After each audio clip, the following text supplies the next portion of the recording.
प्यारे बच्चों, मैं चपला कुमारी पत्ती आपकी हिंदी शिक्षिका केंद्रीय विद्यालय से आज शुरू करते हैं कक्षा 7 की हिंदी की पूरक पाठ्य पुस्तक बाल महाभारत कथा से पाठ अज्ञातवास। इससे पहले हम देखते थे कि पांडव 12 वर्ष का वनवास पूरा करके 1 साल का वनवास या अज्ञातवास पूरा करने के लिए मत्स्य देश के राजा विराट के यहाँ पहुँचे। पांडवों को देखकर विराट ने उनको नौकर बनाना उचित नहीं समझा।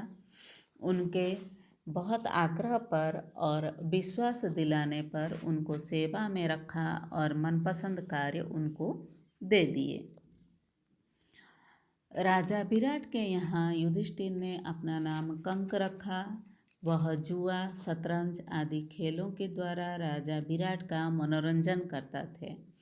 भीम का नाम बल्लभ रखा गया। उनका काम राजा विराट की रसोई बनाना था, क्योंकि भीम की खुराक यानी खाना जो है बहुत ज़्यादा था और इसलिए उनके लिए यह काम उचित भी था। अर्जुन का नाम बृहन्नला रखा गया। उनका काम विराट की राजकुमारी उत्तरा को संगीत और नृत्य की शिक्षा देना था।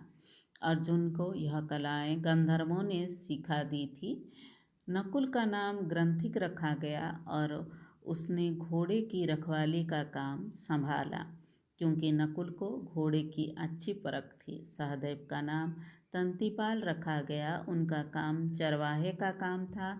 उसे दुधारू पशुओं की अच्छी जानकारी थी।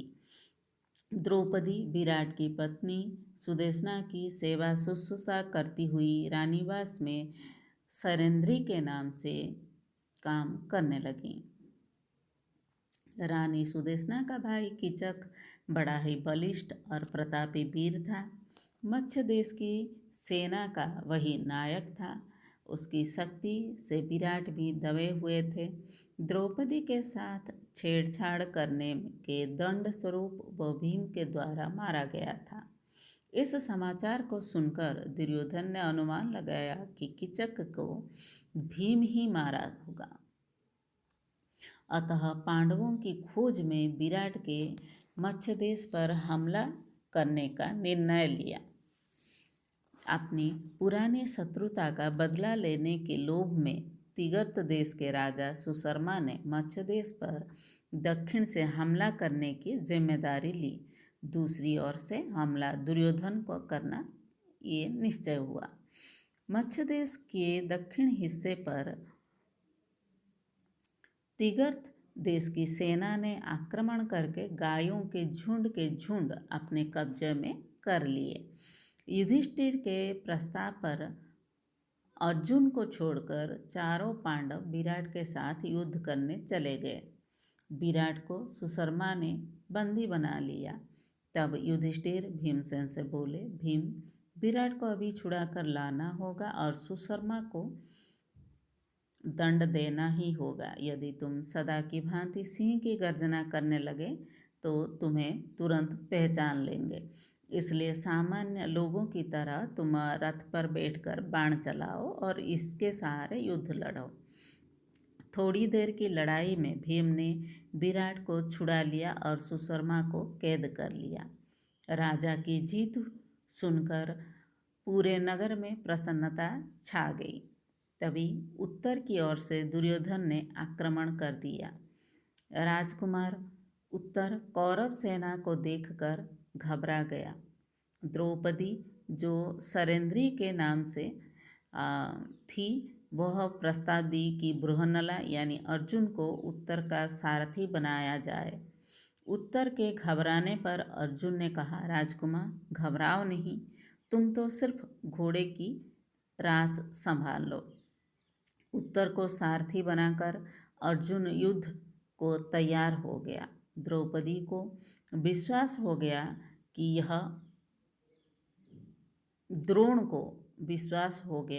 कि यह तो अर्जुन है और वह संकेत से भीष्म को यह बात बता दी।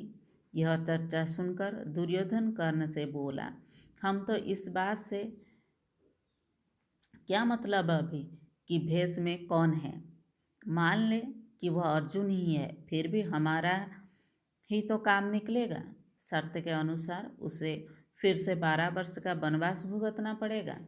अर्जुन ने डोरी चढ़ाकर 3 बार जोर से टंकार की और शंख बजाकर कौरव सेना को डरा दी। कौरव सेना कांप उठी कि पांडव आ गए। अब शुरू करते हैं प्रतिज्ञा पूर्ति। इसमें देखते हैं कि आचार्य द्रोण ने रथ पर अर्जुन के होने की बात दुर्योधन व कर्ण को अच्छी नहीं लगी। तो कर्ण ने कहा, अज्ञातवास की अवधि अभी समाप्त नहीं हुई है, पांडवों को पुनः 12 वर्ष के लिए जाना होगा। आश्चर्य है कि सेना भय से कांप रही है। मैं अकेला ही मुकाबला करूंगा और दुर्योधन को जो वचन दिया था उसे आज पूरा करके दिखाऊंगा। कर्ण को यह दम भरते हुए देखकर कृपाचार्य झल्ला कर बोले, कर्ण, मूर्खता की बातें ना करो। हम सबको यह साथ मिलकर ही युद्ध करना होगा।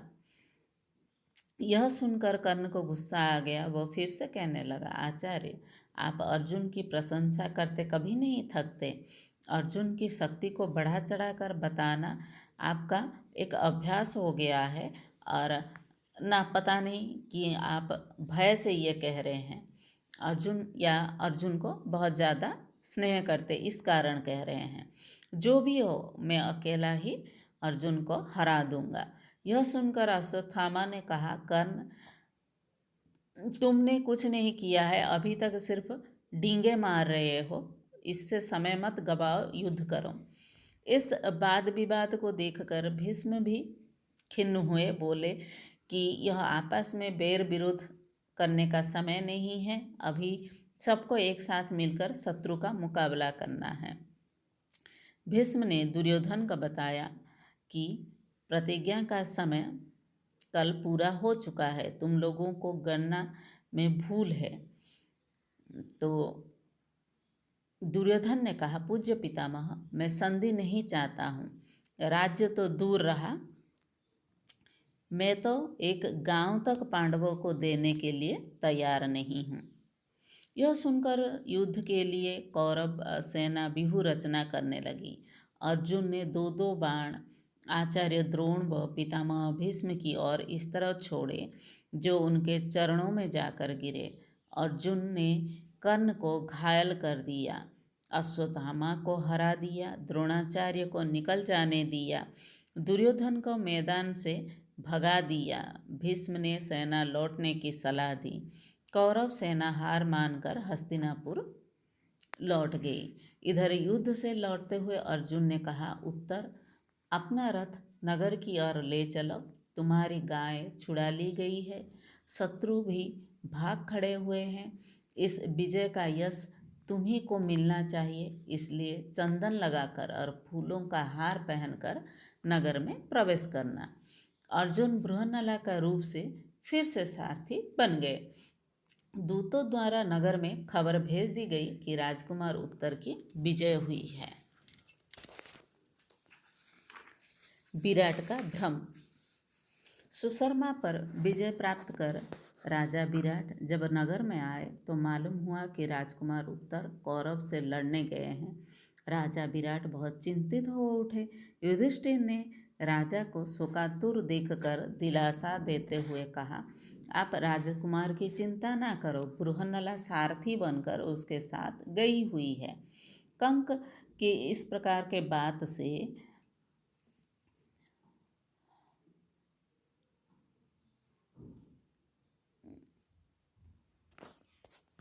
ऐसे ही समय में फिर दूत आकर कहा कि राजन, आपका कल्याण हो, राजकुमार की जीत हुई है और कौरव सेना तितर बितर कर दी गई है, गाय छुड़ा ली गई है। विराट अत्यधिक प्रसन्न थे कि वे कंक के साथ चौपड़ खेलने लगे। दोनों खेलने बैठे। खेलते समय भी बातें होने लगी।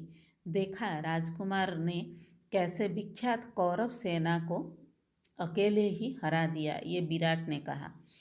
तो कंक यानी युधिष्ठिर ने कहा कि निसंदेह आपका पुत्र भाग्यवान है, नहीं तो बृहन्नला उनकी सारथी बनती ही कैसे। तो विराट झुंझला कर बोले, आपसे भी क्या कह क्या यह बृहन्नला बृहन्नला रट लगा रखी है? मैं अपने कुमार के विजय की बात कर रहा हूँ। तो युधिष्ठिर बृहन्नला का नाम लेकर कुछ कहने ही वाले थे कि विराट ने चौपड़ के पास से युधिष्ठिर के मुंह पर मार दिए। इतने में ही द्वारपाल ने आकर खबर दी कि राजकुमार उत्तर व बृहन्नला द्वार पर खड़े हैं। राजा के आने की अनुमति दी, किंतु युधिष्ठिर ने कहा कि सिर्फ राजकुमार को लाओ, बृहन्नला को नहीं। युधिष्ठिर को भय था कि उनके निकले हुए खून को देखकर अर्जुन कुछ अनर्थ न कर बैठे। उत्तर में पिता को नमस्कार किया। उसने जैसे ही युधिष्ठिर की ओर प्रणाम करने के लिए देखा तो पूछ बैठा, पिताजी, इनको किसने यह पीड़ा पहुंचाई है? तो विराट ने कहा, बेटा, क्रोध में मैंने चौपड़ के पास से फेंक मारे। क्यों, तुम उदास क्यों हो गए? उत्तर भयभीत हो उठा। उसने पिता से आग्रह किया कि यह विराट ने कंक के पांव पड़कर क्षमा याचना की। उत्तर ने पिता से कहा, पिताजी, मैंने कोई सेना नहीं हराई, मैं तो लड़ा भी नहीं। विराट ने कौरव सेना को हराने वाले वीर को बुलाने को कहा। थोड़ी देर सोच विचार कर अर्जुन ने पहले राजा विराट को, फिर सारी सभा को अपनी असली परिचय दे दिया। लोगों के आश्चर्य और आनंद का ठिकाना ना रहा। सभा में कोलाहल मच गया। राजा विराट का हृदय कृतज्ञता, आनंद और आश्चर्य में तरंगित हो उठा। विराट ने कुछ सोचने के बाद अर्जुन से आग्रह किया कि आप राजकन्या उत्तरा से विवाह कर ले। अर्जुन ने कहा, राजन, आपकी कन्या को मैंने नाच और गाना सिखाया है।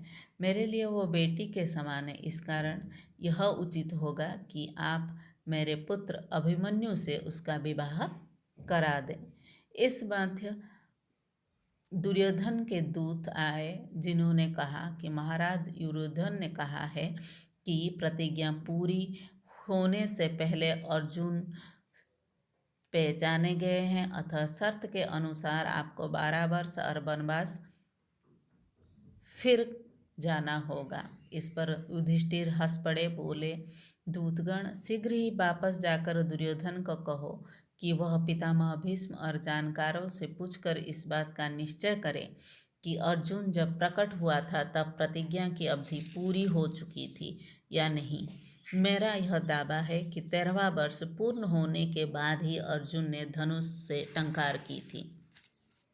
इसके बाद शुरू करते हैं मंत्रणा। 13वां वर्ष पूरा होने के बाद पांडव विराट के राज्य में ही उपलभ्य नामक नगर में रहने लगे थे। आगे के कार्यक्रम तय करने के लिए पांडवों ने अपने संबंधियों एवं मित्र को बुलाने के लिए दूत भेजे। बलराम, सुभद्रा, अभिमन्यु सहित श्री कृष्ण उपलभ्य पहुँच गए। 2 अक्षिणी सेना सहित काशीराज और वीर शल्य तथा 3 अक्षिणी सेना सहित द्रुपद आ गए। द्रुपद के साथ उनके पुत्र शिखंडी और धृष्टद्युम्न भी थे। अनेक राजा सेना सहित पांडवों के पक्ष में आ गए। सबसे पहले अभिमन्यु के साथ उत्तरा का विवाह किया गया। इसके बाद विराट की सभा में सभी नरेश ने मंत्रणा की। श्री कृष्ण ने पांडव के अधिकार की बात रखी, युद्ध में बचने की बात कही और दूत दुर्योधन को समझाने के लिए भेजने का प्रस्ताव किया गया। बलराम ने श्री कृष्ण की बात का समर्थन किया, किंतु उनके कथन में ध्वनि यह थी कि जुआ खेलने के दोष युधिष्ठिर का था। तो सात्विकी ने बलराम का विरोध किया और द्रुपद ने सात्विकी का समर्थन किया। तो श्री कृष्ण ने बात को निपटाने की दृष्टि से कहा कि हम पर कौरव पांडवों का समान हक है। हम यहाँ किसी के पक्ष में नहीं आए हैं। हम तो अभिमन्यु व उत्तरा के विवाह में सम्मिलित होने आए थे, अब वापिस चले जाएंगे। अतः अब राजा ध्रुपद दूत को समझा बुझाकर दुर्योधन के पास भेज दे। दुर्योधन संधि को तैयार ना था। वह युद्ध की तैयारी में लगा यह सूचना दे दी है। यह कहकर श्री कृष्ण द्वारिका लौट गए। युधिष्ठिर युद्ध की तैयारी में लग गए। पांडव पक्ष के लोग अपनी अपनी सेना तैयार करने लगे। दुर्योधन ने भी अपने मित्रों को संदेश भेज दिए। श्री कृष्ण के पास दुर्योधन स्वयं पहुंचा। उसी समय अर्जुन भी द्वारिका पहुंचा। श्री कृष्ण के भवन के दोनों ने साथ में प्रवेश किया। दोनों संबंधी होने के कारण श्री कृष्ण के शयनगार में पहुँचे। दुर्योधन श्री कृष्ण के सिंहासन में सिरहाने बैठ गया और अर्जुन पैरों के पास हाथ जोड़कर खड़ा हो गया। श्री कृष्ण जागे तो उठकर अर्जुन को स्वागत किया और कुशलक्षेम पूछी। घूम कर देखा तो दुर्योधन पर निगाह पड़ी। दोनों से आने का कारण पूछा। दुर्योधन पहले बोला। उसने कहा, हमारे व पांडवों के बीच युद्ध होने वाला है। मैं आपकी सहायता मांगने आया हूँ। मैं पहले आया हूँ, अतः पहला मेरा हक है। श्री कृष्ण ने कहा, राजन, आप भले ही पहले आए हैं, किंतु मैंने पहले अर्जुन को देखा है। मेरे लिए दोनों बराबर है। अर्जुन आपसे छोटा भी है, अतः पहला हक उसी का है। अर्जुन की तरफ मुड़कर श्री कृष्ण बोले, पार्थ सुनो, मेरे वंश के लोग नारायण कहलाते हैं। वे बड़ी साहसी और वीर भी हैं। उनकी एक भारी सेना इकट्ठी की जा सकती है। मेरी यह सेना एक तरफ होगी, दूसरी तरफ अकेला मैं रहूँगा। मेरी प्रतिज्ञा यह भी है कि युद्ध में मैं ना हथियार उठाऊँगा और ना ही लड़ूँगा। तुम भली भांति सोच लो, तब निर्णय करो। इन दो में से जो पसंद हो वह ले लो। बिना किसी हिचकिचाहट के अर्जुन ने बोला, आप शस्त्र उठाएं या ना उठाएं, आप चाहे लड़े या ना लड़े, मैं तो आप ही को ही चाहता हूँ। दुर्योधन बहुत खुश हुआ और वह बलराम जी के पास पहुँचा। बलराम जी ने कहा, मैं युद्ध में तटस्थ रहूँगा, क्योंकि जिधर कृष्ण ना हो उस तरफ मेरा रहना ठीक नहीं है। अर्जुन की सहायता मैं करूँगा नहीं, अतः तुम्हारी भी सहायता नहीं कर सकता। दुर्योधन प्रसन्न होता हस्तिनापुर लौट गया। श्री कृष्ण ने अर्जुन से पूछा, सखा अर्जुन, एक बात बताओ, तुमने सेना बल के बजाय मुझ निशस्त्र को क्यों पसंद किया? अर्जुन बोला, बात यह है कि आप में वह शक्ति है कि जिससे आप अकेले ही इस तमाम राजाओं से लड़कर इन्हें कुचल सकते हैं। अर्जुन की बात सुनकर कृष्ण मुस्कुराए और बोले, अच्छा यह बात है, और अर्जुन को बड़े प्रेम से विदा किया। इस प्रकार श्री कृष्ण अर्जुन के सारथी बने और पार्थ सारथी की पदवी प्राप्त की। मद्र देश के राजा शल्य नकुल सहदेव के मामा थे। वे एक बड़ी सेना लेकर अपनी भांजों की सहायता के लिए चले। जब दुर्योधन को पता चला कि राजा शल्य विशाल सेना के साथ आ रहे हैं, तो उसने अपने कर्मचारियों को आदेश दिया कि यह सेना जहाँ डेरा डाले वहाँ सभी सुविधाएं उपलब्ध कराई जाए। शल्य यह सेवा पांडवों की समझते रहे, किंतु भेद खुलने पर शल्य सैनिक रूप से दुर्योधन का साथ देने को बाध्य हो गए। तो शल्य ने युधिष्ठिर को बताया कि दुर्योधन ने धोखा देकर मुझे अपने पक्ष में कर लिया है। युधिष्ठिर बोले, मामा जी, मौका आने पर निश्चय ही महाबली कर्ण आपको अपना सारथी बनाकर अर्जुन का वध करने का प्रयत्न करेगा। मैं यह जानता हूँ। उस समय आप अर्जुन की मृत्यु का कारण बनने या अर्जुन की रक्षा का प्रयत्न करेंगे।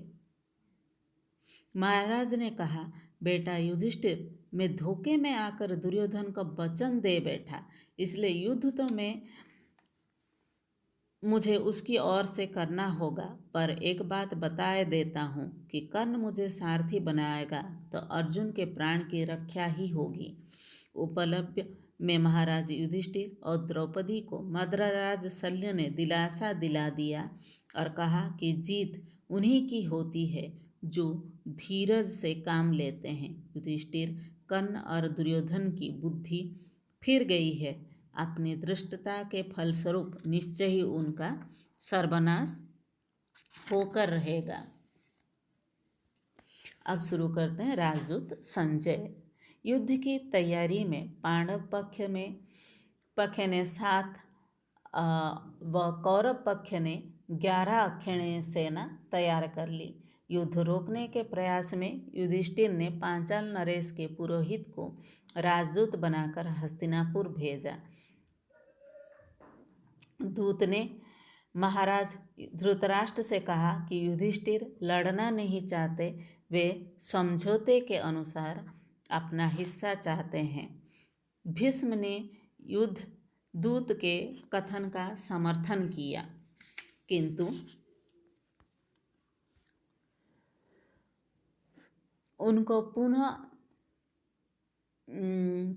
कर्ण ने विरोध करते हुए कहा, पांडव अज्ञातवास की अवधि समाप्त होने से पहले पहचान गए हैं, अतः उनको पुनः 12 वर्ष के लिए वनवास में जाना होगा। भीष्म ने कर्ण को फटकारते हुए युद्ध के दुष्परिणाम की और सभी की मृत्यु की बात कही। इस सब को सुनकर धृतराष्ट्र ने संजय को दूत बनाकर युधिष्ठिर के पास भेजा। संजय ने धृतराष्ट्र का संदेश युधिष्ठिर को सुनाते हुए कहा, महाराज ने आपका कुशलक्षेम पूछा है, वह आपसे मित्रता चाहते हैं। उनके पुत्र अपने पिता व पितामह भीष्म की बात पर ध्यान नहीं दे रहे हैं, लेकिन आप युद्ध की चाहना करें। युधिष्ठिर को यह बात अच्छी नहीं लगी, यानी अच्छी लगी। हम तो अपना राज्य मिलना चाहिए, हम श्री कृष्ण की सलाह का पालन करेंगे। श्री कृष्ण ने कहा कि मैं स्वयं हस्तिनापुर जाकर संधि की बात करूँगा। युधिष्ठिर ने संजय से कहा कि महाराज धृतराष्ट्र से कहना वह हमें 5 गांव ही दे दे, हम उन पर ही संतोष करके संधि कर लेंगे। संजय ने हस्तिनापुर जाकर युधिष्ठिर को संदेश दिया। तब भीष्म ने धृतराष्ट्र से कहा, राजन, आपके पुत्र को यह कर्ण बर्बाद कर रहा है। इसकी युद्ध कुशलता गंधर्वों के साथ तथा विराट नगर में देख ली है। यह पांडवों के 16वें हिस्से के बराबर भी नहीं है। धृतराष्ट्र ने भीष्म की बात का समर्थन करते हुए संधि करना ही उचित बताया। दुर्योधन ने संधि की बात को नकारते हुए कहा कि पांडव हमारी 11 अक्षौहिणी सेना से डर कर ही 5 गांव पर आ गए हैं। मैं तो सुई की नोक के बराबर जमीन भी देने को तैयार नहीं हूँ। दुर्योधन इतना कहकर सभा भवन से चला गया। युधिष्ठिर ने श्री कृष्ण से कहा कि भले ही मैंने 5 गांव मांगे हैं, परंतु दुर्योधन इस बात को स्वीकार नहीं करेगा। श्री कृष्ण ने कहा, मैं स्वयं हस्तिनापुर जाकर युद्ध टालने का पूरा प्रयास करूंगा। युधिष्ठिर ने उनको वहां जाने के लिए इस कारण मना किया कि दुर्योधन उन पर भी प्रहार कर सकता है। इस प्रकार तब श्री कृष्ण बोले, धर्मपुत्र, मैं दुर्योधन से भली भांति परिचित हूँ, फिर भी हमें प्रयत्न करना ही चाहिए। मैं किसी को यह कहने की गुंजाइश नहीं रखना चाहता हूँ कि मुझे शांति स्थापित करने का जो प्रयास करना चाहिए था वह नहीं किया, इसलिए मेरा तो जाना ही ठीक होगा। इतना कहकर श्री कृष्ण हस्तिनापुर के लिए विदा हुए। तो इसके बाद हम फिर से अलग से शांतिदूत श्री कृष्ण से शुरू करेंगे। तो धन्यवाद बच्चों।